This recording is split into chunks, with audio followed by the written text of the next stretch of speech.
Oh, big. No, I wasn't tripping. What's up? What's up? What's up, everybody? How is everybody doing today? Welcome to the Respect for the Great podcast. I am your host, Johnny Reed, and today we have a wonderful, wonderful episode planned, and I'm super pumped, super ecstatic, most appreciative to be here at this very time because I know that there are so many people that would love to be here, meaning alive, well, and breathing, if they had the opportunity. And I just want to take a moment out to acknowledge that because I think it's very, very important. So today we have a great, great episode. Um, we also just coming off the holiday, and it was a wonderful one. I know on my behalf. So I would love to get into some quick, dialogue around it. But most importantly, I would love to know how you guys enjoyed the festive holidays as of last Thursday, which was Thanksgiving. It was a long weekend for me, for sure, for sure. But I want to know from you guys, how did you guys enjoy your holiday?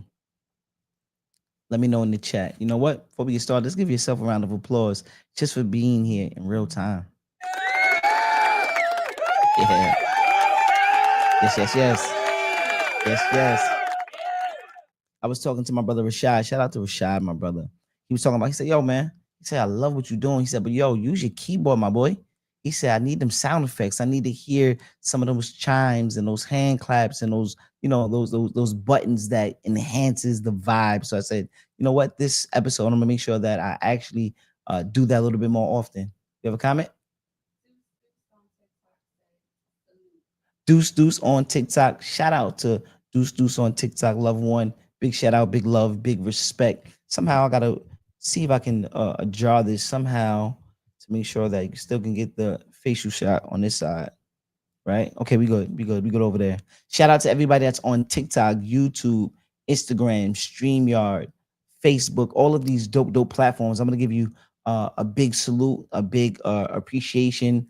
I thank you. I thank you. I thank you for showing up in real time. I thank you for watching this whenever you get around to it. And I think everybody that's just here to engage, here to learn, here to share their experiences. And I think that those things allow us as a platform and as a community to continuously go and thrive in the world that we are living in, because we know we are the creators of our own world, even though we are living in the physical, in the presence of what's going out in real time. But we create what's going on in our world when we think about and how we perceive things and our perspectives. So it's a beautiful thing when we all can share that same sentiment, be synchronized when it comes to these thoughts and these ideas. I think it's a beautiful, beautiful, wonderful experience, wonderful thing.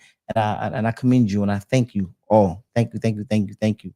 So before we really, really jump into the topic at hand, I just want to share a little bit of my experience. Last week was a wonderful, wonderful one. I had such a great, great time with my loved ones and my family members. My sister did abundance of cooking. Shout out to Amazing D. My sister Dee did a lot of cooking.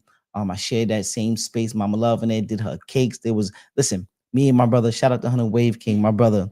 Me and my boy was battling of the cakes. I kid you not. 100 Wave came mean, babe, bro. We was in there battling over the cakes. Every time I go in the kitchen, he in the kitchen. Every time I go to the refrigerator, he in the refrigerator. Every time I go get a slice of pie, he get a slice of pie. And he had the nerve to talk to the God as if I'm the one eating everything up. And he was in there going crazy, indulging in everything. Every time I go in there, peek around the corner, he's doing something. Think he goes to the bathroom, he going right into the kitchen, stealing a piece of cake. So my boy, man, shout out to 100 Wave came in. I know we packed on a couple of pounds, packed on a couple of pounds. I went and I weighed myself because I had to go to the doctor. Was it yesterday? I think I went to the doctor yesterday. And when I went in there, got on the scale, I said, boy, you tipping the scale, my boy. You are tipping that scale. So it was a funny thing. And that made me think about last week of all of the cakes and all the things I was eating. I'm like, oh my God, your boy stuffed. One thing I also want to commend 100 Wave King for is that my brother, he ended up saying, yo, let's go, my boy. Next day, we going to the gym. No ifs, ands, or buts about it. After we indulge in all this food and have our leftovers and all that, we going to the gym to get a good workout in. So I said, I'm down for it. My mom called him.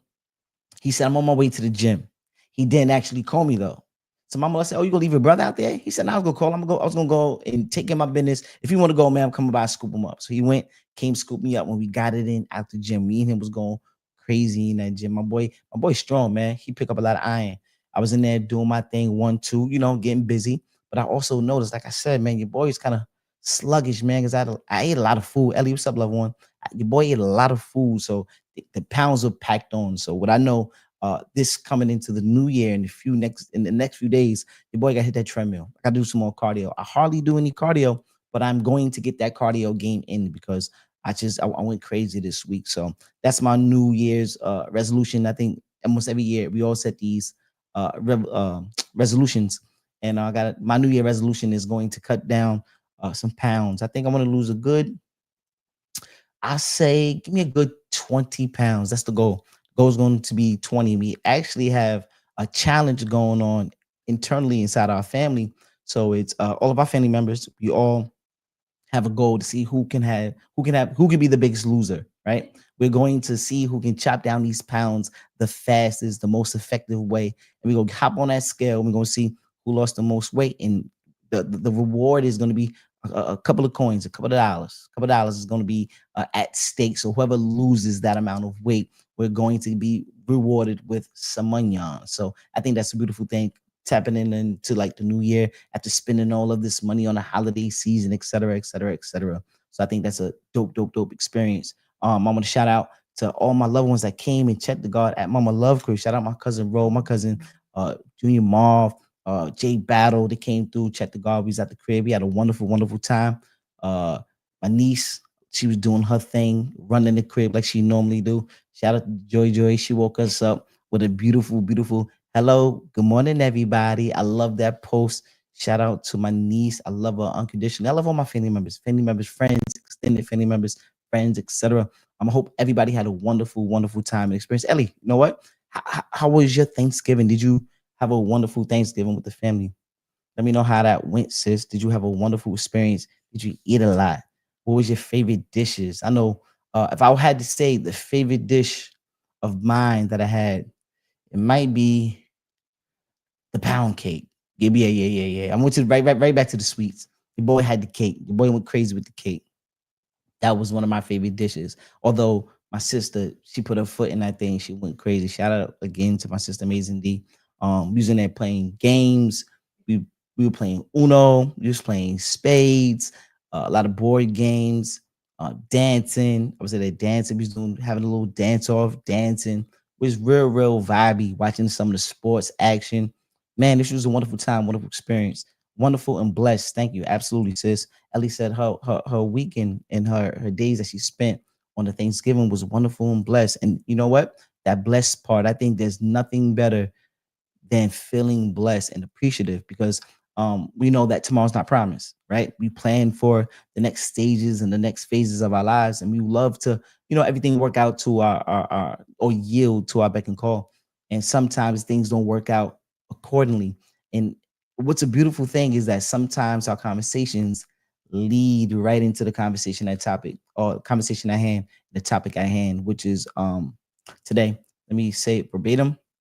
The topic today is going to be the art of enjoying the hard part. The art of enjoying the hard part. Can anybody guess what that means or what that sounds like to them?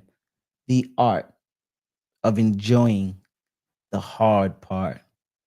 Hmm. Reckless. Reckless Ruger. What's up, loved one? Peace, God. Yes. The art of enjoying the hard part. See, most people associate the hard part as something that's taboo. I do not want to do the hard things. Why should I be subject to the hard things, all the hardships I endured during the course of my life? Why is it prevalent now? Why should I indulge in it right now? Why should it be celebrated? How can I go through the next phases of doing the hard things and actually allow it to be enjoyable?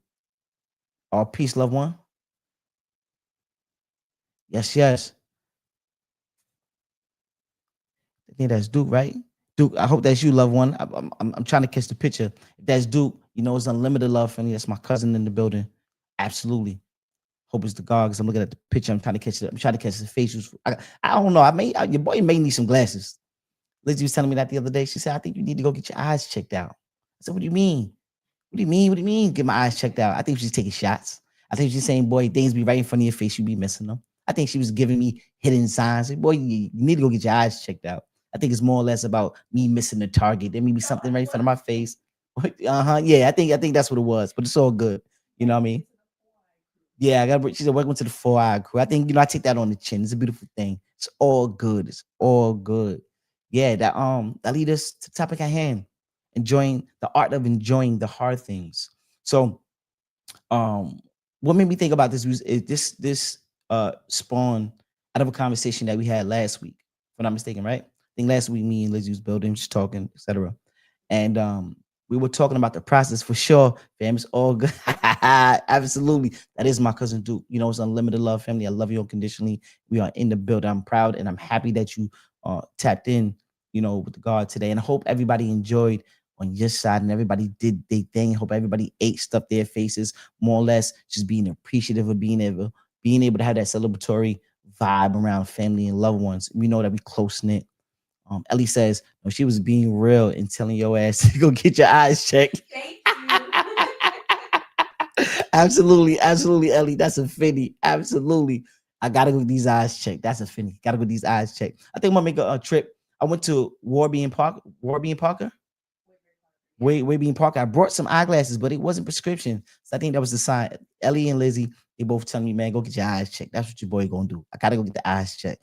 Absolutely. That's what I'm gonna do. Absolutely. Ruben Davis. What's up, Ruben? Oh, absolutely. Ruben in the building. What's up, loved one? Hope you and the family. I know that you got the babies. I'm the kid. They're not babies. You have kids, and I know they're not babies anymore. But I wish nothing but the love and success of you, family, and I hope everything's working out for you in your part of town. I think you Midwest somewhere, right? If I'm not mistaken. I think you like Wisconsin. You were somewhere Midwest. Let me know. Let me know what state you're in right now, loved one, because I'm gonna shout out the state and also shout out to you as well, my brother Ruben in the building.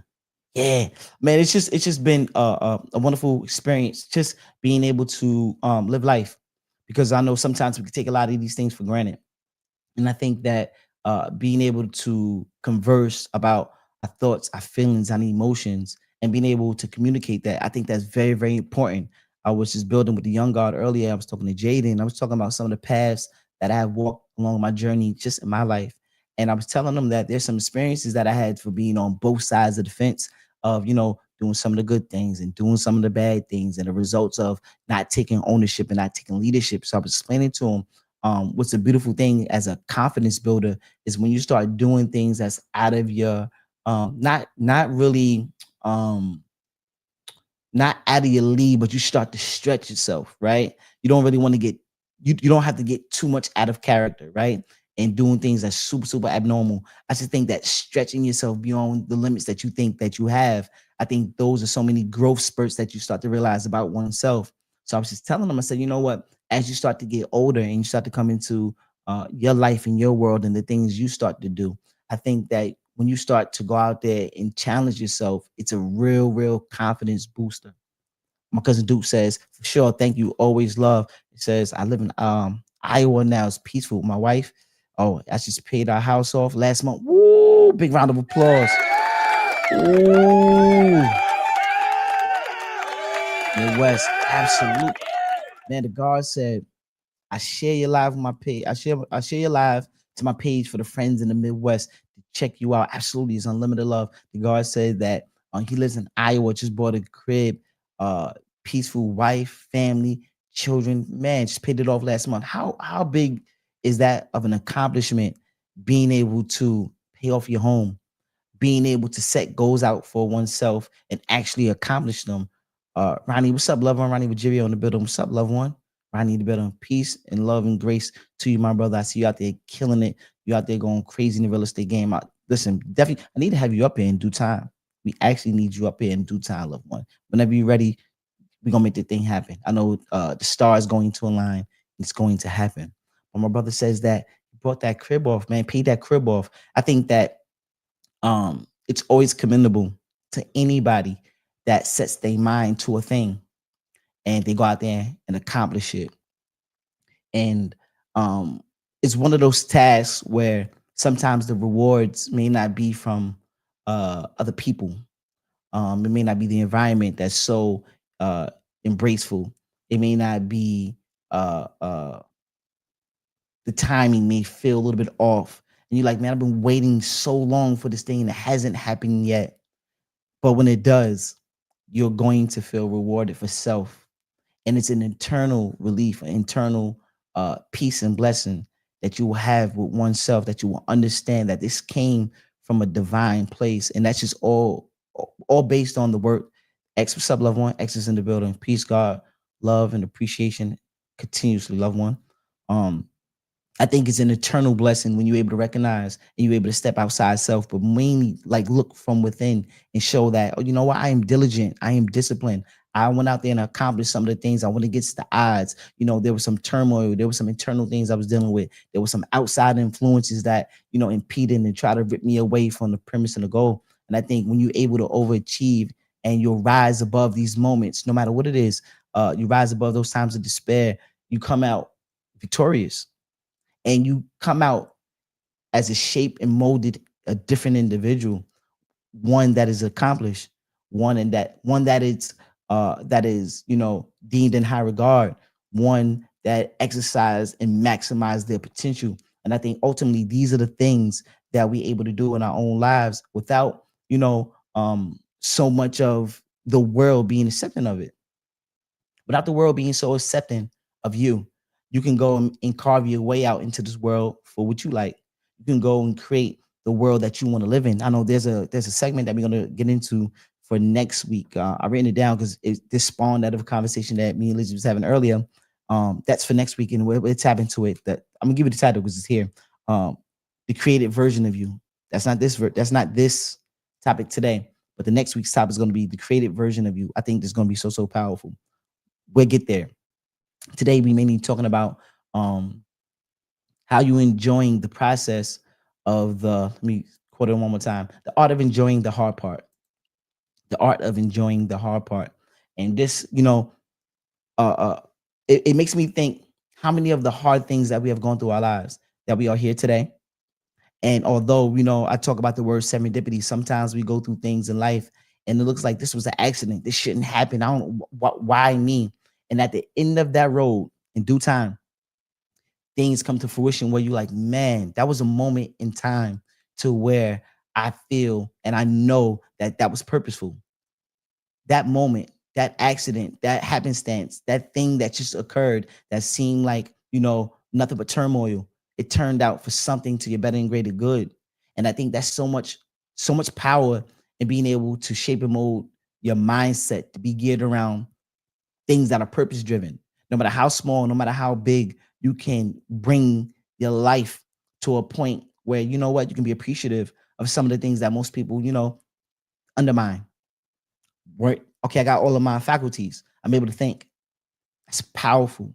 How many people are in asylums, insane asylums, and you're like, man, they deem these individuals not having all of their marbles for whatever reason, right? It could have been trauma influence. It could be some of the vice influence. It could be uh hereditary influence. It could be it could be a lot of things that draw people to that line or cross that line to where it's like there's no coming back from. And I know that some of us in real time, people have written us off in the same faction, right? I think some people have said, you know what, that person, he would never or she would never.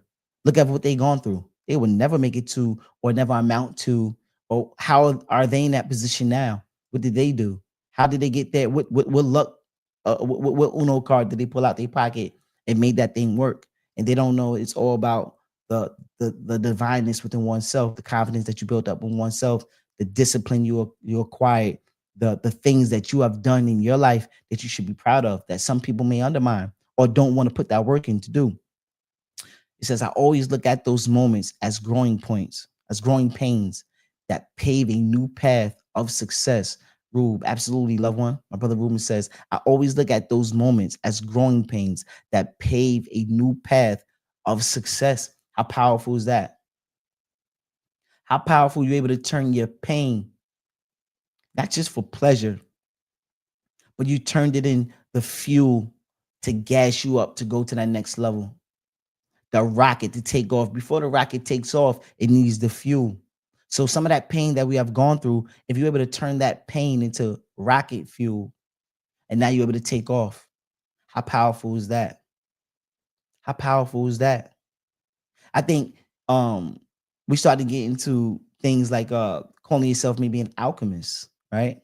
How you can turn that rock into a diamond, right? I think the level of alchemy that we all can, have and acquire. Of course, there's so many glimpses and different things of study, so many things that we have to, over some things that we have to um, get rooted in when it comes to knowledge. Primarily understanding who you are, knowing the elements of the universe, knowing what's going on in real time, knowing how to assess time, knowing how to apply and have application of your skill sets and put it to use, being resourceful, learning the leverages. I think that all of these things are part of the alchemy. All of these things are part of creation. And I think that, and actually I know that we are creators because everything that's going on in our lives right now was created by thought.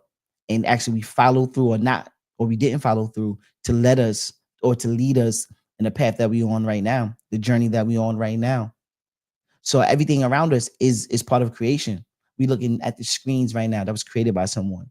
We looking at the stove right now. Somebody created that. We looking at these headphones. Somebody created that. Somebody created this hat. Somebody created this necklace. Somebody created this shirt. All through creation. And now we able to embody that spirit of someone else's creation, somebody else for being an alchemist. So I know that it's possible. I know that is real. But how do you bring that alchemy into your world? How do you bring that creation? How you start to stretch your mind, stretch beyond those limits of your own beliefs, and then you start to create on a whole nother level. Then, Quay, what's up, sis? How does that come to be? You know, what's the small little what's that small little book? The what's the name of it? Oh man, I can't think of it. The alchemist, whatever. Right. Long story short, though, um, it makes me think of along those terms of how powerful our own creations can be, how powerful our minds are. It's no wonder why we living in a world where we are pulled in so many different directions. It's because people know the power of your potential.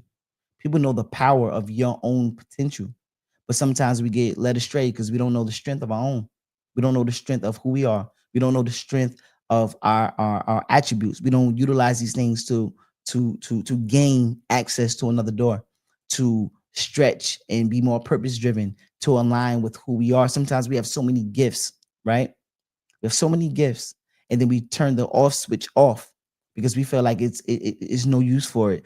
Somebody that's being comical, you say, well, you know what? If I'm not on a big stage, why is my comedy important? You don't understand that your comedy may help save a life. Somebody may want to, cause harm or inflict pain on someone else, and you just make them smile for that moment, change the trajectory of the outcome.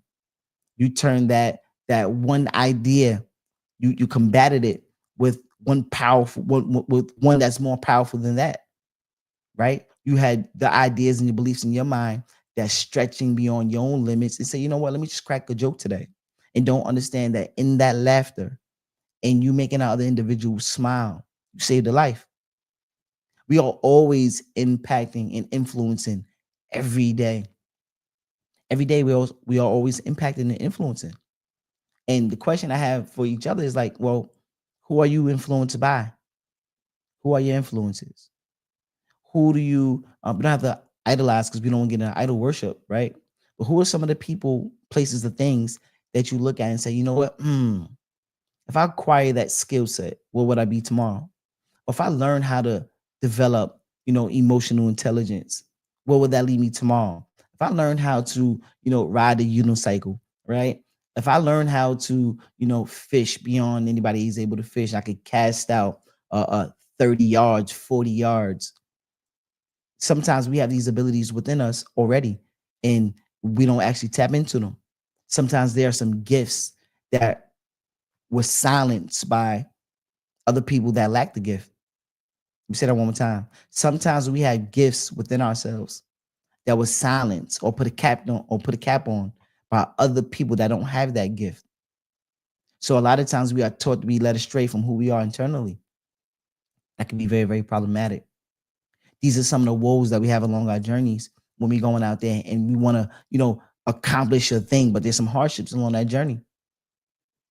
So every time we go and we face with a difficult task, uh, we assign a level of difficulty to it already, and that's why we fail. From Myron Golden, he said that what he learned to do is never assign a level of difficulty to things because failure is right around the corner. So when you see certain things that you just, approaching for the first time, understand that there are going to be some things that you just do not understand. And truth be told is that going through the process, you start to learn the law of the land. You start to gain experience. Somebody that's, it was beautiful. Me and my cousin Junior Marv talk about this all the time, just in sports, right? You can take two teams equally, uh, equally competitive in talent, right? In nature. They're both competitive teams, both got the same skill sets, 3-point shooters, great ball handlers, etc. Equal on paper. But when the going get tough, it just seems like the one that been there before always pull out the win. And we attribute that to experience. See, we undermine and diminish our own value because we think that we don't have any. Because somewhere along the line, people kept telling us, you're not worthy of. You can't be this. I know you. You know you ain't worth it. You know it ain't even worth the time to put into your thoughts and your beliefs. Right? People tell us these things. Environments tell us, you know what, you shouldn't live over here. You shouldn't have that money in your pocket. You thinking too big. Put a lid on it, man. You just X, Y, and Z from X, Y, and Z town. You did X, Y, and Z things in your life. You went to X, Y, and Z. You had X, Y, and Z schooling. You had such X, Y, and Z influences. Mommy, dad, whoever was around, just tell you that you're not enough, right? But then you start to realize, like, wait, hold up. My experience got me to pretty much where I'm at right now. So I've seen this before. And I'm gonna rely on some of my instincts that got me through some of the hardships prior. So when we endure some of these hardships along our journey today, what could you learn about them, even the ones that you have yet to endure? Because we know we don't assign a level of difficulty to things. We can remove that. I think that's one of the things that I took and I put part of my in my Dora Explorer bag, right? In my travel bag. I took that concept and said, you know what? Everything that I approach in my life going forward, I'm not going to assign a level of difficulty to it. And that has helped me get to certain milestones in my own life. Because before, I used to quit before I even started because I said, you know what, this thing right here is going to be too difficult. I used to quit before I started. Something by Sean Cannell says, start before you're ready. So one instance, look at the psychology. Sean Cannell says, start before you're ready. Get in the water and go swim. The other mindset that I was embodying at one point in time in my life was saying, you know what, before I even get started, I'm going to quit because I know it's going to be hard. Look at the psychology. Where are these thoughts coming from? Who was I influenced by? What things was I watching, seeing, teach? Who was I taught by? Who was I influenced by?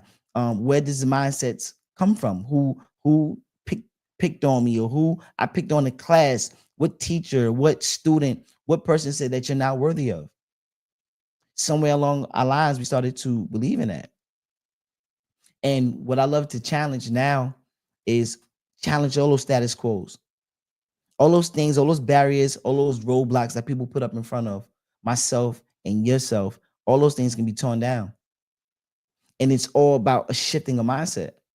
It's all about shifting your perspective. It's all about coming up with new rewritten stories about your life. Because people want to harp on the turmoil, the bad times, the times when you was at your lowest. It just seems like people love to go back to when you was at the bottom. You wonder why, right? Because when you was at your bottom, they felt like they can beat that person. When you was at the bottom, people felt like they can beat that person. But once you start getting some of that mojo back and you start understanding who you are, where you are, and your purpose, people become sometimes fearful of that. Sometimes you become fearful of your own self. You start to fear your own potential. You start to say, hold up, things are moving too quick. Let me slow down a little bit. Where's that coming from? Things are moving so fast, so fast. You start to accomplish, and then you pull the e-brake on yourself. Where does that come from? Now we got to be more cautionary. Where does this come from? See, one thing about momentum, once in motion stays in motion. But it's hard to get them wheels churning. It's hard to start that tumble or that avalanche. Starts with a small ball, then by the time it get to the bottom, as big as a house. That's how your momentum starts and can proceed. If you pick up that steam and you pick up that ball, you start rolling. But for some reason, we pull the lever and we want to stop. Where did we learn these things from? See, the reason why I'm saying these things is because I know there's some things in my life that I get faced with and I start pulling the e-brake. Wait, things are moving too fast. I haven't been there before. I don't know what's going on. Who told you to stop dreaming? Who told you that you wasn't good enough? Where along your journey that you feel that you wasn't suitable to go out there and start before you're ready? Who told you don't go out there and challenge yourself? Because that's what it sounds like to me.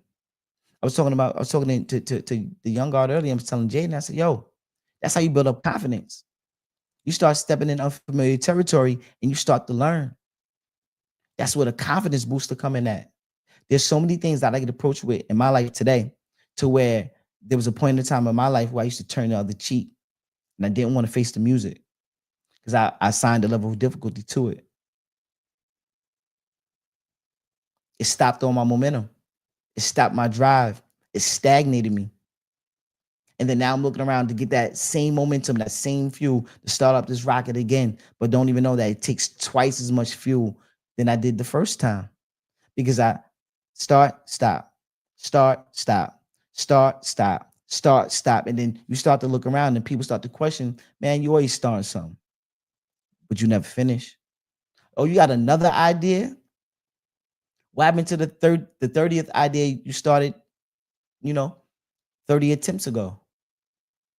Now we start get diminished in our own value. We start feeling like, man, maybe I'm not somebody that can complete tasks. Maybe I'm not really built up to be the person I think I am. And all of these things are naysayers that surround you. The environment is not accepting of you. The peers are not accepting of you. Your own self is not accepting of self.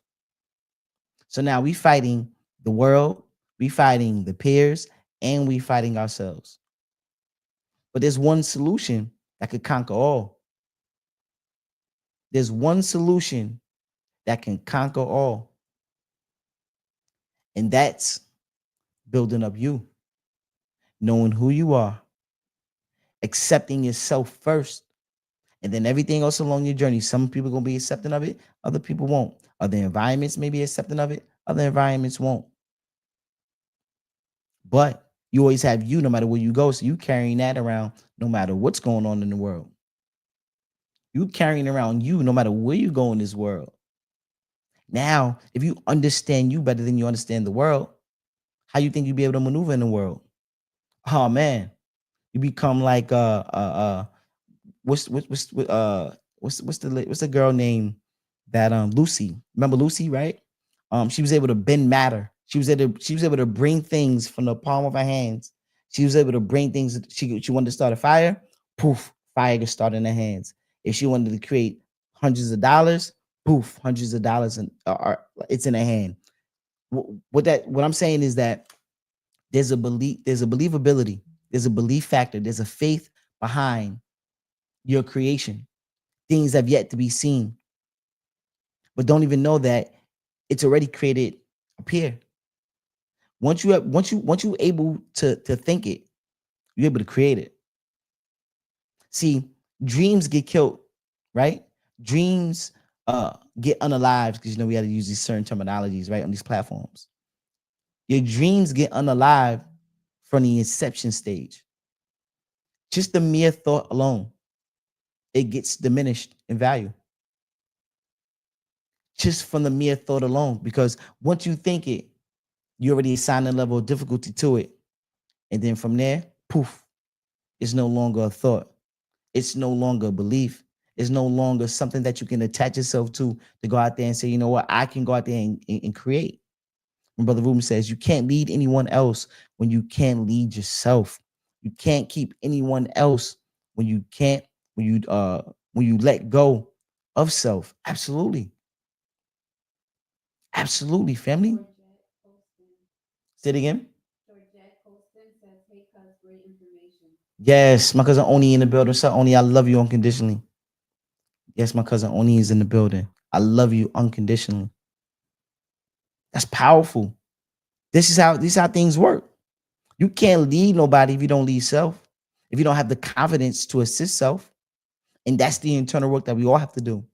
See, sometimes we become so dependent on a thing that we feel that we incapable of going out in the real world and being accomplished because of this one thing that we attach ourselves to. Don't understand that everything that's outside of us all came from the thoughts that we had internally.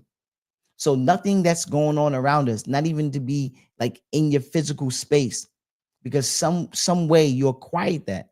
You acquired that thought in order to have that thing right in front of you. Even the spaces that we live in, the money we have in our pockets, the relationships that we have, the school and the education, our vice, whatever it may be, all of these things are attached to our own thoughts. So no matter what's going on around us, it all has to start from within first. So if that's telling you the power that you have to create the world that you living in, what happens when we start creating the best version of that world that we want to live in? What happens then when people start attaching themselves and they can defeat the lower self? When you was at the bottom, when people felt like, okay, I could be Johnny when he's broke, when he's broke in spirit, he got no money in his pocket. He looked like he's in the he keep asking everybody for help, help, help, help, help, and he's not willing to help himself. He's doing all these other things, and he's so disconnected from his own self. We can beat that Johnny. Oh yeah, we're gonna take advantage of him. Or that guy right there, oh, we're gonna take advantage of him.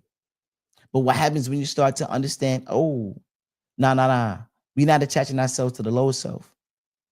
We starting to pick ourselves up. The unlimited potential Johnny. The Johnny that can go from here to Mars. The Ruben that's going to build, that just finished paying off. How are they gonna combat the Ruben that just paid off, the homeowner Ruben, the one that just paid off his house? How can they combat that? How can somebody come up against the accomplished he, she, or them? The who can beat the Oni that's in her own purpose? Who can beat the Quay that's in her own purpose? Who can beat the Lizzie that's in her own purpose? How people combat that? They can't, because that's where your strength lies at. Your strength lies in knowing self. When you really familiar with who you are, there's a level of comfortability and strength that you understand that I'm the one that has autonomy over me. And a lot of times that comes with a tall task because the excuses go out the window.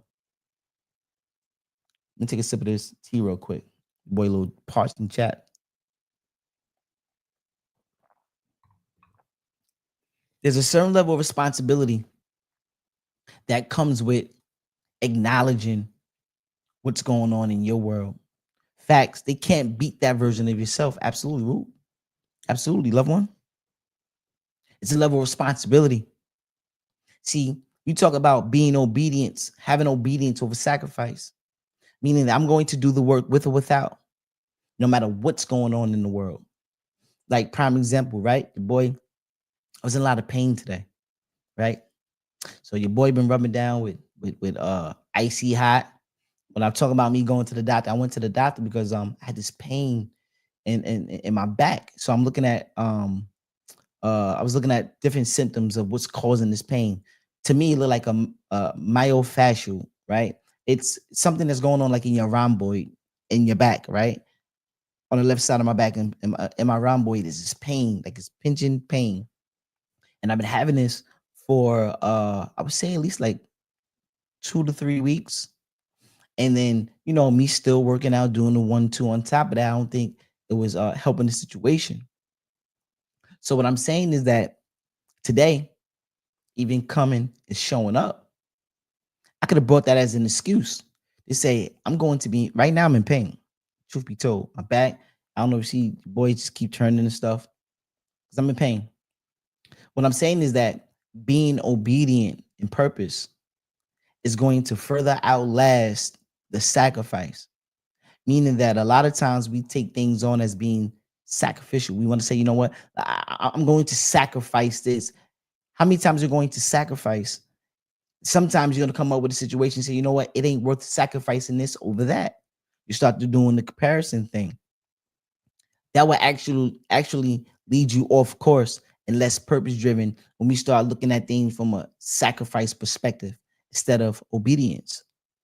So what I'm saying is that when you show up to do the job, the work out of obedience, whether you want to or not, you start to build up a different level of tolerance that most people ain't able to endure. Rain, sleet, hail, snow, pain, no pain. Your feet hurt, your eyes hurt, you blinking too much, whatever it may be. You didn't eat. I'm also fasting, so that's one of the things that energy wise, transitioning because I've fasted in the past, but it's Ramadan for the God. So what I'm doing is I'm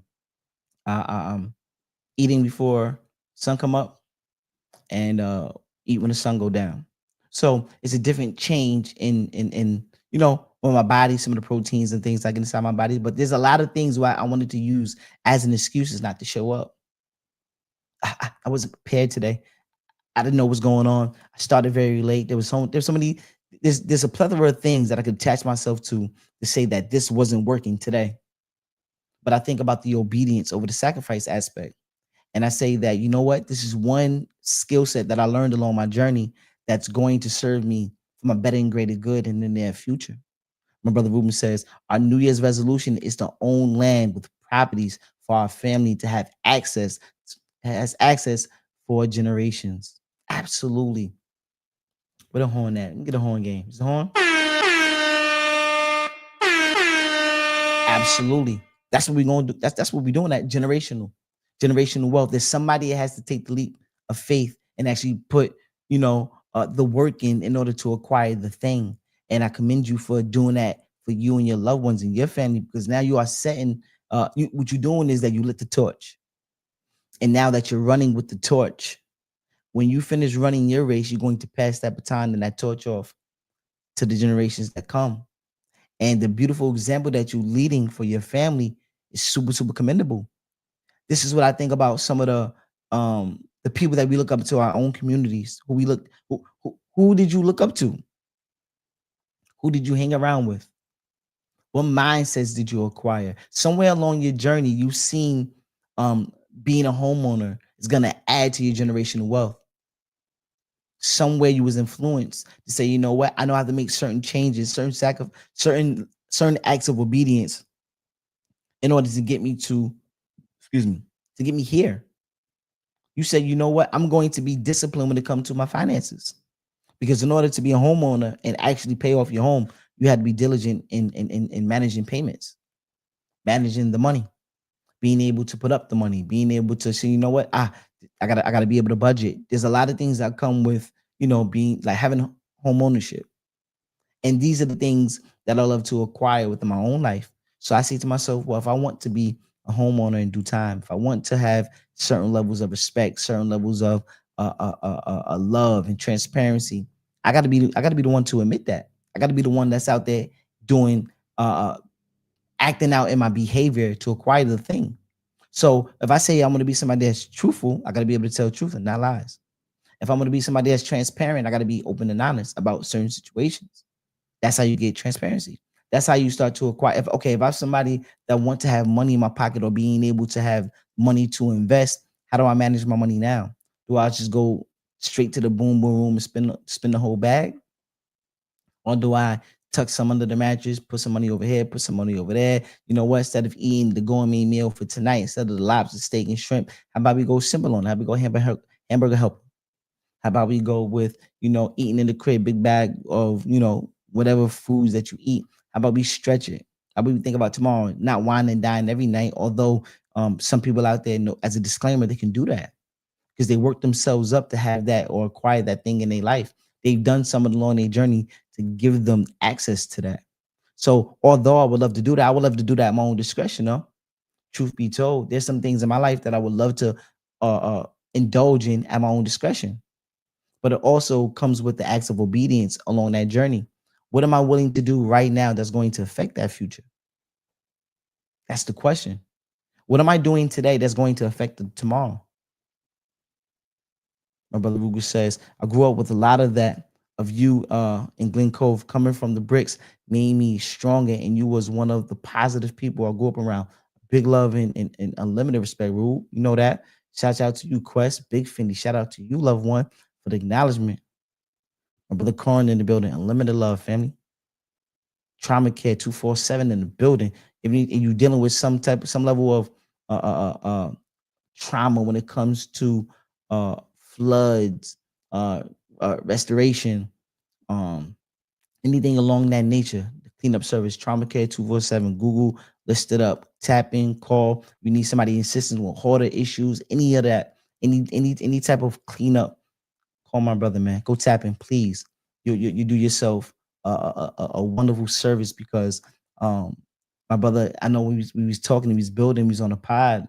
He was talking about he's not in the business of just restoration. He's in the building, he's in the business of, you know, being like in the love business, being able to attach himself to loving the people so much that he's willing to do whatever's necessary to make sure that they are remedied. So if they need a shoulder during the process to lean on, he'll be that shoulder. If he need to make sure that his staff understands that we're dealing with a delicate and a real trauma situation, we're gonna act as such. And we're gonna be people that's high levels of empathy that understands that says, you know what, beyond the way I do my job is making sure that I care about the person as a priority, making sure that yeah, my business models get around the people. I want to love the people so much that I'm able to do the job and there's no sweat off my back because I'm putting the people first. You always in business when you're in a people business. Let me say that one more time. You always in business when you're in a people business. Because without the people, nothing moves. So that's one of the things I'm learning along my journey in my life is that I gotta love myself enough to tell the truth. Like Gary V, get around people that love you enough to tell you the truth and make sure that you prioritize and putting the people first. I think that's so commendable when you're looking at your business model, get around the people first. We're not looking at it straight for the coin. Of course, the coin go come, the money come and go. We know that. Everybody know this seasons of being prosperous, up, have the money, y'all. You get the bag to blow, and there's some seasons where you know things is tight. Things tight right now. So it is ebbs and flows. It's ups and downs.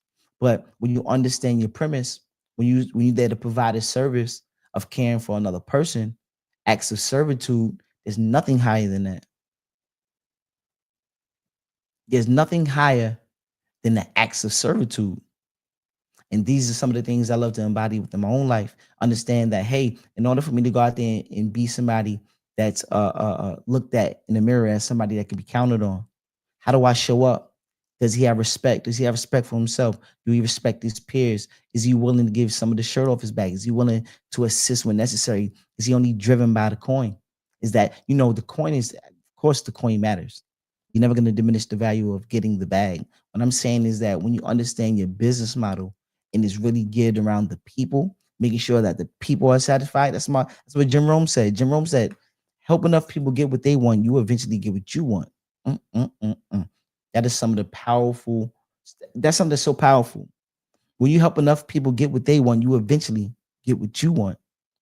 And like my brother Ruben was saying, growing up in the town, sometimes we grow up in a doggy environment, meaning that yeah, what was mine is mine, which yours is mine, and everything else around attached to it is mine as well. And I'm not willing to share. On a Wave King in the building. What's up, bro?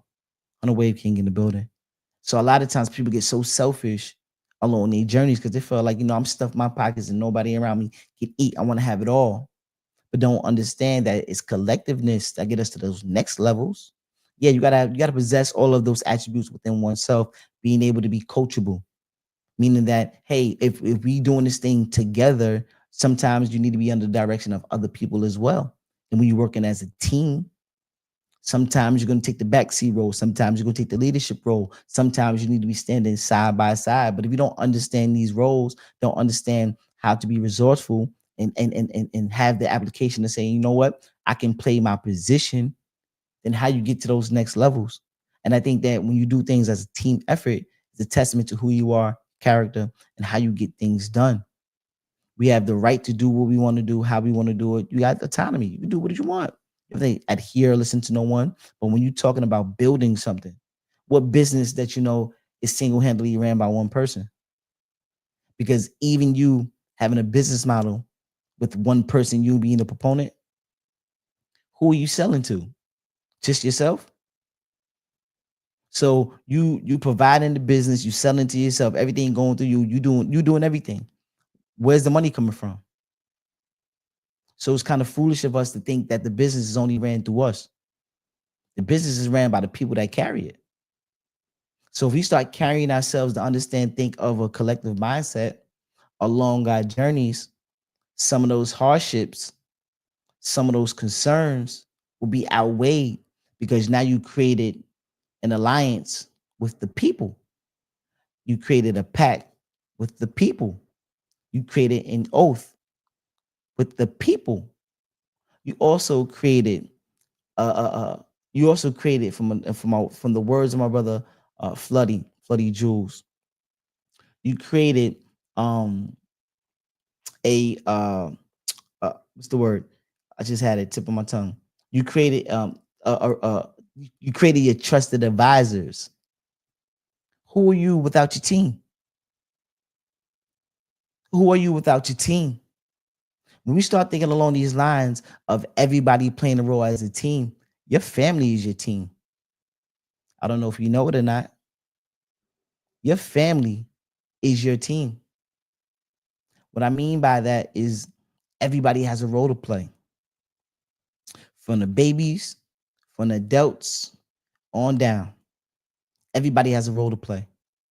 And I think that us being great teachers and great students and great leaders, it comes with understanding when to apply what, under what conditions.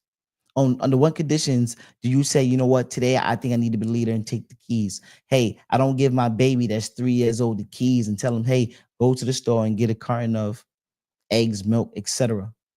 I think that the leadership role say, you know what, baby, I'm gonna strap you up in the back in your car seat and you go ride with me as I take the leadership role to get us to and from. But then when you have the baby and the role switch, I'm gonna let you be the baby. I'm gonna let you experience. I'm gonna let you, hey, when you're feeling discomfort, speak, scream, whatever you need to do in order to let us know that you need some attention or some to some degree, because you may need to be fed right now, and the baby just can't speak with the words, hey, feed me. So now they have different levels of cries. Some cries is to be fed. Some cries because my pamper need to be changed. Some cries for simply attention. But they have to figure out ways to communicate. And from them all the way down, it's a beautiful thing when we understand our roles as a collective and everybody's able to show up and do their job. People, sub loved one. How beautiful is that when everybody has a role to play in your life that surrounds you, and everybody know the premise, everybody know the motion, and everybody's working together as a business, because your family is your business. You are your business. However you operate, you create your trusted advisor. Who are we taking leadership from? Who are we following? Who are we listening to? What mindsets are we bringing into our homes? What mindsets are we taking from our homes outside in the real world? How do we govern how do we govern each other? How do we protect one another? Do we understand how to protect one another? Do we know, okay, what battles to walk away from? Some battles ain't worth even fighting. Some battles aren't even worth fighting.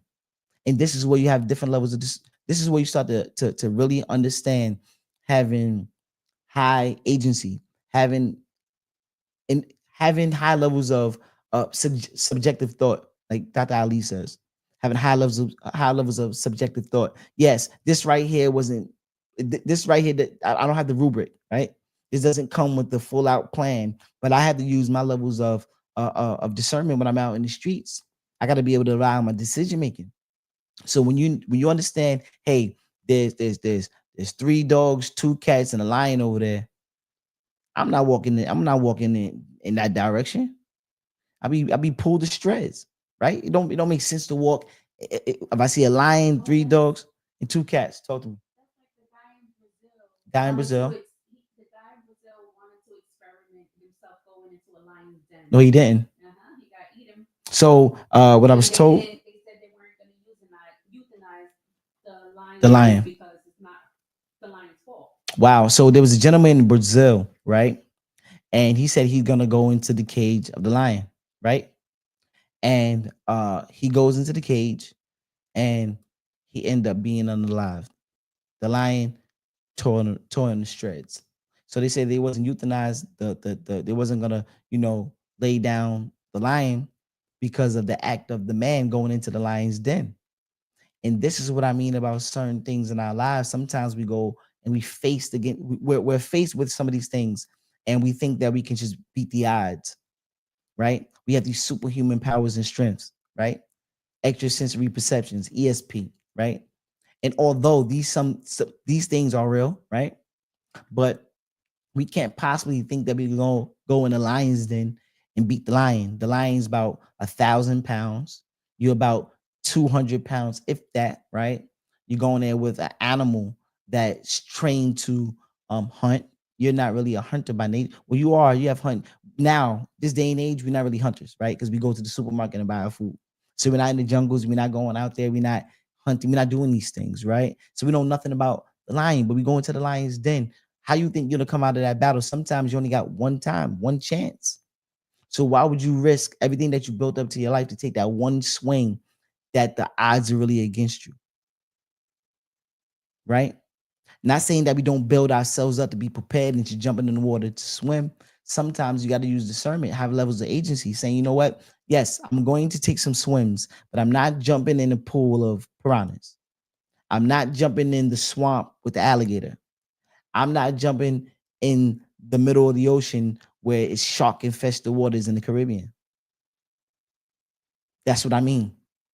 The probability of you swimming back to shore in shark infested waters, in piranha infested waters, in saltwater alligator infested waters, it's not. The chances are slim. The chances are slim. Let me just move this over really quick. See that? Excuse me.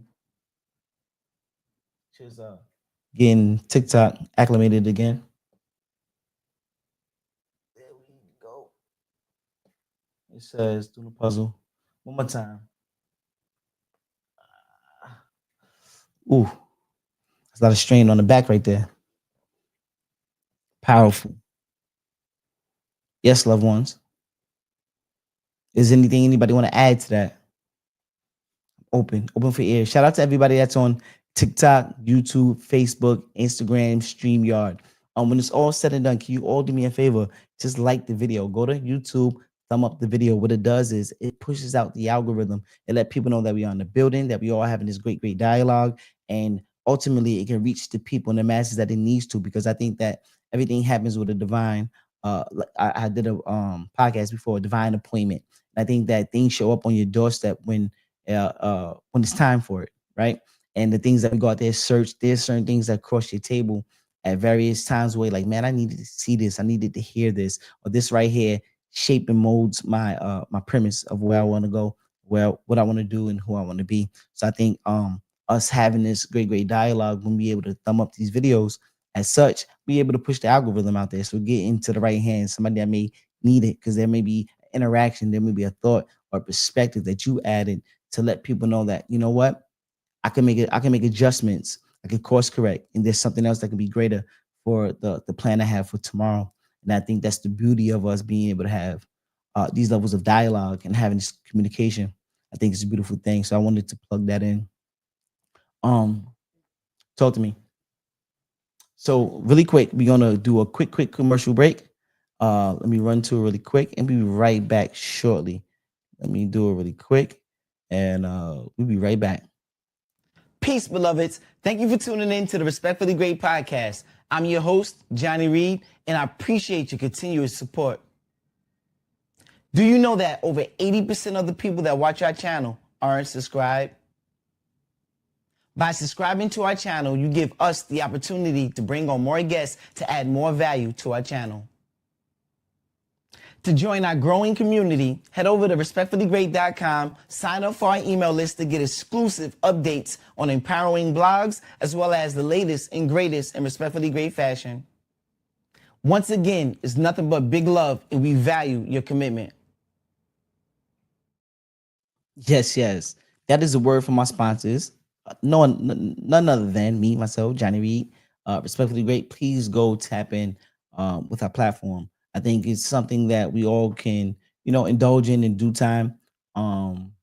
We be able to attach ourselves to the blog post, be able to get inspired through some of those channels, be championed on by seeing some things that's motivational. I think is powerful when you go into our website, because these are the things that's provided. We also have the garments.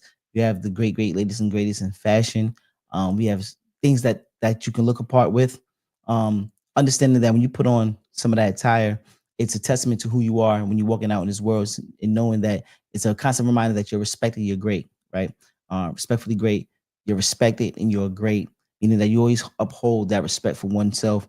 And then people in due time have to do the same thing, whether they like it or not, because you walk in that same, you walk in that same, um, you walk in that line, you walk in that space, you embody that mindset, and I think it's a testament to who you are when you walk, when you operating in this world.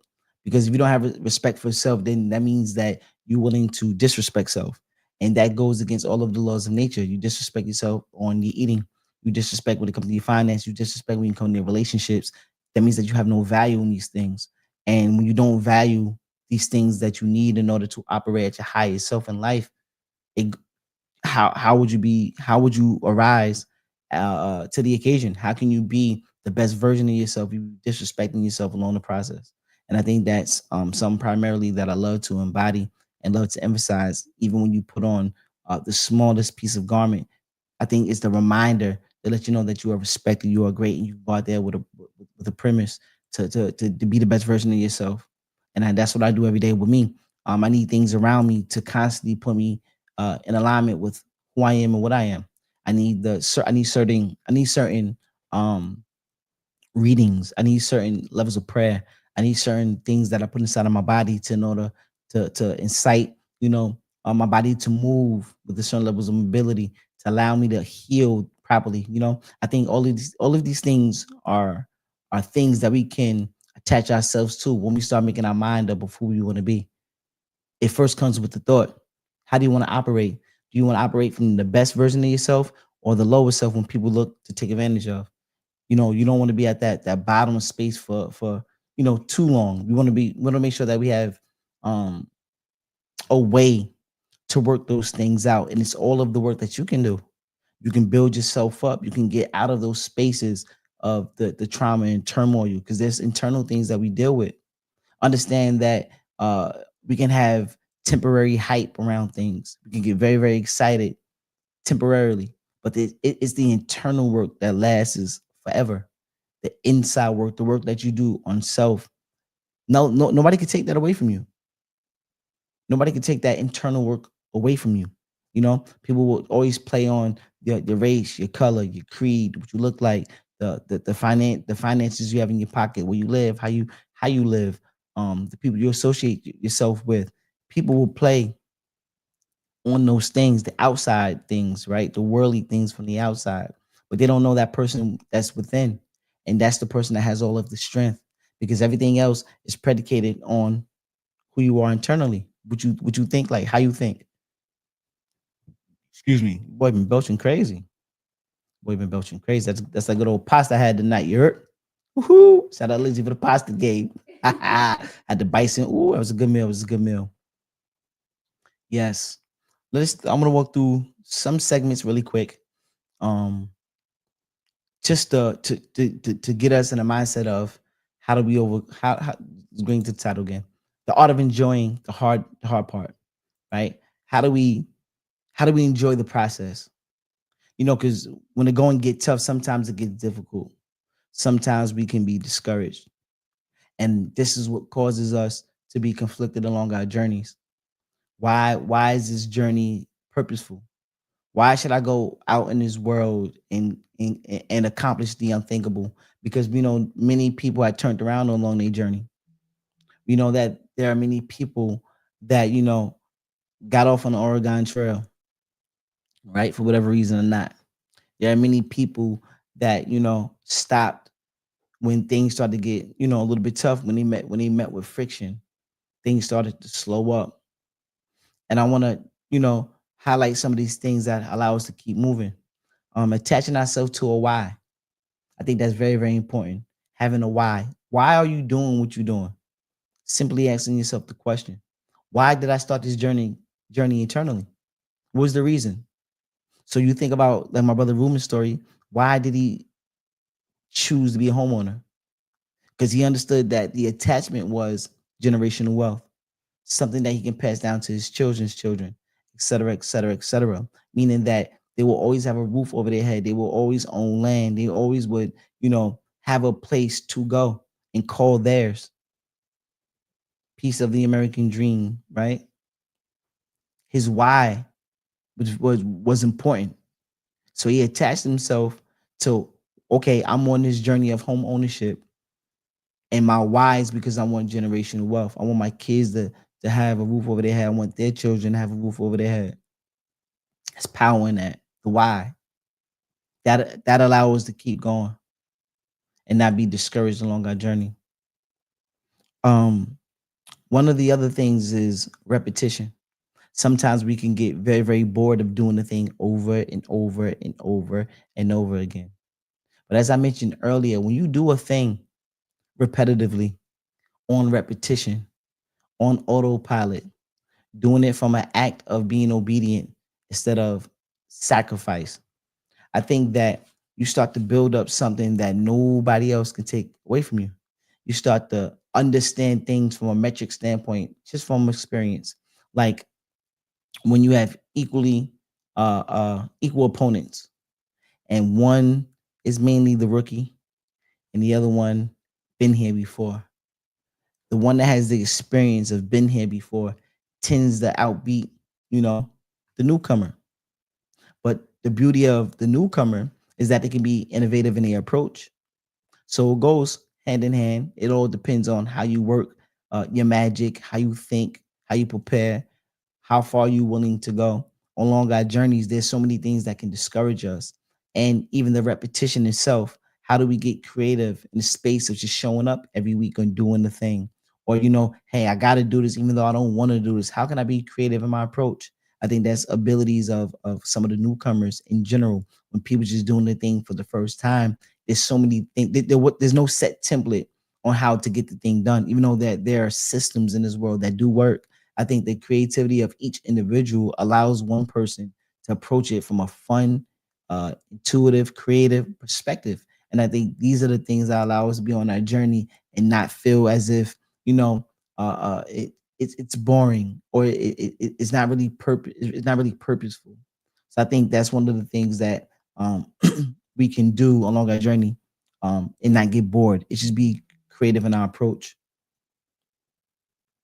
Top of the eve. My cousin Marv. How the universe works. My cousin just text me. My cousin Junior Marv. Beautiful things just built about the God earlier. Let's go with um one more thing. Let's go with um attractive energy. Passion attracts purpose in people.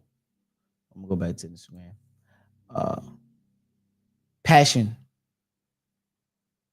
purpose in people, attractiveness, being attractive. What is attractive? I show you what's attractive, right? So I was watching something earlier about podcasts, right? Because I'm in the space of podcasting, using this as an example. And I came across Christopher Williamson page, right? Because he called me, I'm calling back. Back. I was watching Christopher Williamson show, right? And he had a post up about all the top 10 podcasts in the world. Joe Rogan was number one. We have the Art of Dialogue. I think the Art of Dialogue, not the Art of Dialogue. Um, what's Steve? What's my brother name? Steven. Diary of a CEO. Diary of a CEO. Um, I think he was number third. He was the third. The second was I think Mel, or the fifth was Mel, not Mel Gibson, not Mel Gibson. Mel Liz, what's that lady you watch? Mel Robbins was on there. And Christopher Williamson, he made the list as well. And one thing that I learned about attractiveness, right? That attracted me, and I thought that was attractive in the sense that it drew my attention. It drew different levels of curiosity, and it also pushed me to the space of knowing that that's possible. Because um, one of the brothers over there is look like me, right? Steve, what's the brother name? So many names, and as soon as I get off the live, it's gonna pop right into my head. Steve, Liz, Diary of a CEO. Google it really quick. The Diary of a CEO podcast, because it's gonna kill me not to. It's gonna unalive me. Not know. I gotta be very. Stephen Bartlett. Yes, Stephen Bartlett. Yep, Diary of a CEO. He was on there. He was like the third or the second. And these things for me, it means that there's people on these platforms that look like you, um, that are on the platform. And one thing about me with Christopher Williamson, what I love about him himself and his podcast is that the amount of volume that they're able to do, right? Last time I seen, I think he had almost like 800 episodes. And I'm looking at this thing, right? I'm on my 40th, champion of 40. Give me a round of applause for the 40th episode today. You know what I'm saying? Gotta be appreciative. Yes, yes. So I'm happy and ecstatic by my 40th episode. But then when I compare myself, that's what Alex Hormozy says. He says sometimes it's about who you compare yourself to, right? Sometimes we get caught up in who you're around solely, and who you're around solely is maybe they might not be the best, picking of the litter when it comes to people of support, people that's really champion you, people that may not even care or understand to care, right? And there's no pun intended, there's no shade towards them, but it's like, okay, well, who do you compare yourself to? So when I talk about levels of consistency, when I see somebody that has 800 podcast episodes, it's mind-boggling. Same thing about Joe Rogan. Joe Rogan number one, but there's no reason why he's number one. He's been doing this what 15 years, 20 years, something crazy, right? And they do obviously 2-3 times in a day, a week, whatever it may be. And I just say to myself, the levels of consistency. How consistent can I be in my purpose and my premise? How can I show up in the act of obedience, right? Instead of saying that I'm sacrificing today. Oh, I want to go to the pool today and just swim. I don't want to go to the candy park. I'm gonna go hang out with my friends. I'm gonna go out there and just, it's I'm drowning because I want to go and I don't want to be here. I think when I approach, if I were to approach it from that perspective, it's only a matter of time before I get discouraged and I start to find reasons, better reasons to leave instead of showing up. And I think that's what happens along our journey. Sometimes we find better reasons or we justify better reasons to show up and not do the thing along our journey. And I think that when you start to compare yourself to, right? Meaning that you don't have to be them. We don't have to idolize. But we also can take things for what people do well and say, you know what, if I want to show up in that matter, how do they do it? So I listen to these personnel. When I listen to them, I say, well, what do they do? How do they think? Because the world that they living in is only predicated from the thoughts that they already embody and they act out. So it's their belief systems around these things. I used to listen to Christopher Williamson, his story alone, and he said that he's like an idiot savant when it comes to just being like he said he works super super well by himself. He said that he was a loner. He was a party promoter. It's ill. His story's ill, but he was like growing up. He was a loner, only kid. He said he used to take a tennis ball, stay on his bed, and just throw the tennis ball at his wall all day, right? Because he had no friends. And he said what happened was in the midst of him not having no friends, he learned something very, very valuable. And he said, I learned how to be by myself, and I learned how to entertain myself. So I'm listening to him. I'm listening to him. So I'm like, damn, uh, being in solitude, sometimes we think it's the worst thing, right? Being by yourself is the worst. But he found this gift in him being by himself. He found he can work really, really diligent when he's by himself. He can be really, really creative when he's by himself. And then ironically, he get older and then he get into party promotion. So he threw parties. So now he not only by himself, he threw some of the best parties, hundreds and thousands of people. Now he's a liaison. He's connected to so many other people. So look how it switched. But one thing it developed a reassurance of who he is. So when I listen to his story, I'm like, okay, I get it. I get it. There are gonna be some times where you're going to be lonely. There are going to be some times where people just don't believe in you. There are gonna be some times where you even start to doubt yourself. I think the key is still just showing up and doing the work with or without through acts of obedience. Understand that there are gonna be times and points in your life where you're gonna be by yourself. And how do you operate from that standpoint when you by yourself? I think that is super, super key. So one thing that I learned just from him alone, right? I said, okay, if I don't learn nothing from Christopher Williamson, right? I learned that in order for him to amount to 800 episodes and counting, he learned that he gonna show up and do the work with or without, and he could depend on himself. Although we know we need a team of people, right? And everything works better as a collective. But if you don't have the collective, that doesn't discourage us to say that I don't have all the bells and whistles. Because sometimes we need perfect conditions in order to operate. So what that showed me in his process is that we don't need perfect conditions. My sister Ellie says sometimes God calls on you and only you. That sacrifice is what sets you apart. Mm. Round of applause for sis. Mm, mm, mm, mm. Ooh, ooh, sis always hit me with some. Sometimes God calls on you and only you. That sacrifice is what sets you apart. Powerful, sis. Powerful, powerful, powerful. That's your calling. That's your gift. That's your leverage. Once we start understanding that, curating that, treating that as such, you become unstoppable. The only person that's able to come in your way is you. Nelson Mandela went and did 40 years in prison, 30, 40 years in prison at the age of 40. At the age of 40, going and doing 30 years in prison and still came out. He said the one thing they could took, they locked up the body, but they couldn't lock up the mind. And came out with a positive attitude, like I can't be stopped. How powerful is these things? You are the gift.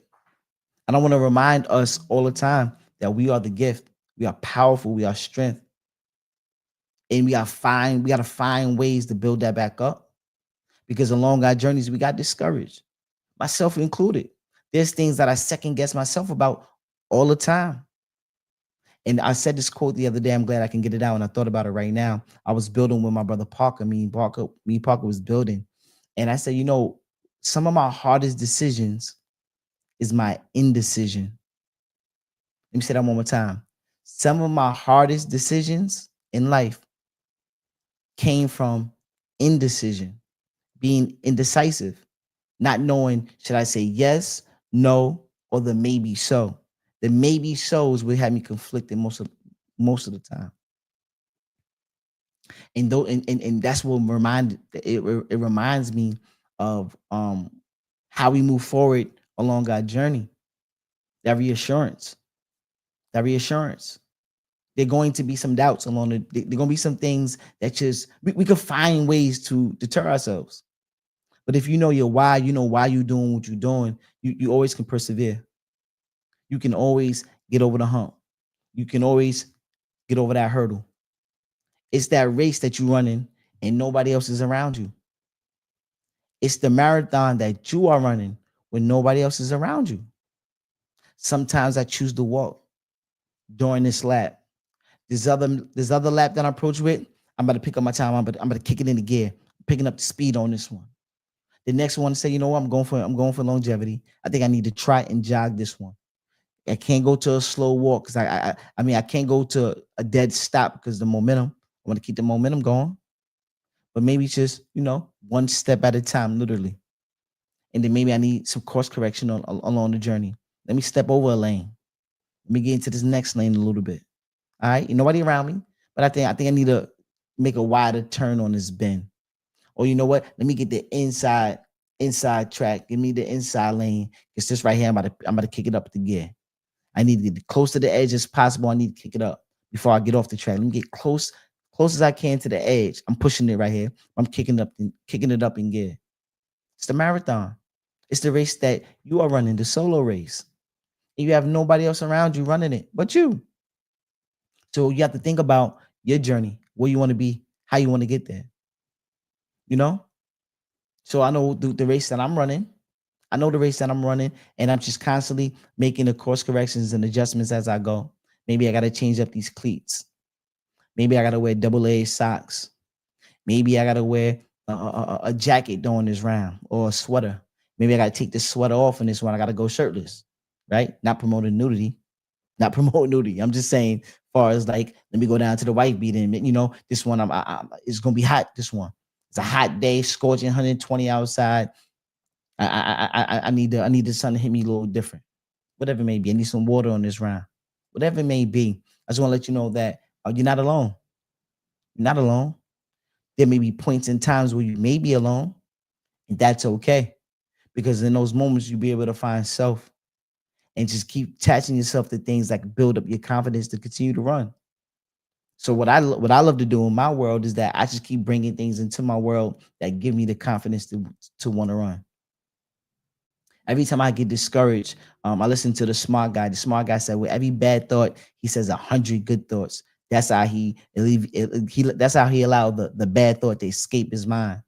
So every time he tell himself no, the smart guy, he said, I tell myself yes 100 times. For every one no, I tell myself 100 yeses. I can 100 times. I see him do the process. So it's powerful. So we just attach ourselves to things that allow us to keep going. That's it. Keep going. Keep striving. Keep pulling yourself. Get unfamiliar with go to unfamiliar territory. It's okay. It's okay. And the failure is where you start to get the perfection from. So don't take failure as the end all be all. The failure is the data. That's the thing that we need in order to, figure out what should I do for the next go round. So if you never got punched in your face and you just been boxing, you've been knocking everybody out, what happens when you get punched in the face? Do you have the same type of, approaching every battle with your hands down, or you put your hands up? That's what Iron Mike said. Everybody got a plan until they get punched in the face. Everybody got a plan until you get punched in the face. And sometimes life does that. Sometimes life does that. Absolutely, Ellie. Sometimes life does that. And I think that's the beauty in us just being human and understanding who we are. So simply every day, I just find reasons to keep going. No matter what's going on in the world, I find out what's going on with me and mine and make sure that I'm on the trajectory that I choose to be on. I'm on the journey that I like to be on. I want to get there whenever I arrive, I get there. Whenever the time calls, I get there. Right? I get there. Sometimes I need to kick it up in the gear because I can get real lackadaisical. I can get real complacent. I can get real, content. But then sometimes I need that fire lit. Oof. Okay, it's burning. Okay, it's burning now. I pants on fire. Pants on fire. Now I gotta move. I gotta kick it up in the gear. Man, there's anything that anybody want to say before we get out of here? I think today was a wonderful day on our 40th one. I'm super appreciative. I want to say from my standpoint, I thank everybody in real time. I think the people that I hear in real time. I think for your commitment to wanting to be better individuals for who you are. I think that everybody that's here is committed. They're committed to something. I know that because you can't go and approach anybody or enter in different spaces if you're not sure of who you are. And I think that's powerful. It's a powerful tool to be able to show up at various times when you choose to. because you got autonomy over you, and you can have your own levels of discernment. You can have your own opinions. You can have your own belief system. And I think that right there alone sets you apart. Like my sister said, it sets you apart. Sometimes God calls on you and only you. That sacrifice is what sets you apart. There's nothing more powerful than that. You're God's gift. Now we got to operate from that standpoint of being God's gift. So we got to use our God-like abilities. We got to use our God-like faculties. We got to be committed, like God was committed to you and your purpose and who you are. God was committed in his creation. You see how God created everything that's going on around us. How did that come to be? Committed to purpose. When you committed to purpose, you're a creator. When you are committed to purpose, you are a creator. So the same God-like abilities, it's innate in us, but it's for us to recognize that. It's for us to step out there on the limb and say, you know what? I got some gifts with me. How about we go out there and exercise that? How about we go out there and put this to test? Okay, I got a belief system. How about I go in these different spaces and test my theory? Let me get rooted in who I am, because there's certain things that may make me want to question some of my own agendas. But when I go out there in the real world and in other worlds and I test my own theories, okay, this made me more super committed, because now I know I'm on the right path. I've seen things work. I seen the magic work. I seen the alchemy work right in front of me. I seen the magic come to fruition. I seen it. I seen the big pot of gumbo in that cauldron, and I seen what came up out of that pot, man. Rabbit out the hat. Seems like magic, but you're the creator. You create everything that's going on in your world.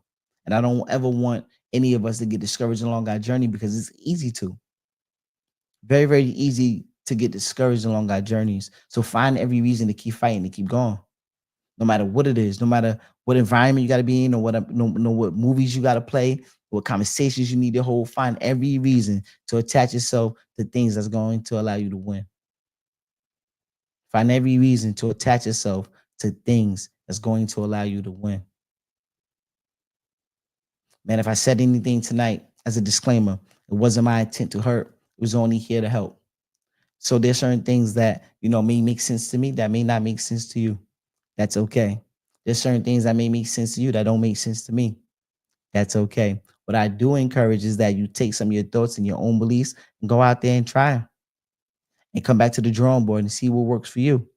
And if it works for you, ching ching, that's part of your that's part of what is it called? That's part of your Morse code. That's part of the signaling that you send it to the universe, that only you and the universe know. You and God know. That's that Morse code that you set out there, that text, that do do do do do do. That's what happens when you start getting more and more on purpose. Thank you, everybody that showed up. And I appreciate you on our 40th episode. It was a pleasure, pleasure, pleasure, pleasure. Go out there, love yourself, love other people, and do your thing. Don't let nobody discourage you. Run the race that you are attended. Run the race that you intend to run, right? Run the race that you intend to run. And don't let nobody discourage you along your journey. Even if there's things that may come up to make you second guess self, understand why you're doing what you're doing. And keep attaching yourself to the great things that allow you to keep going. Thank you again, everybody that showed up. And we out this joint. Respectfully.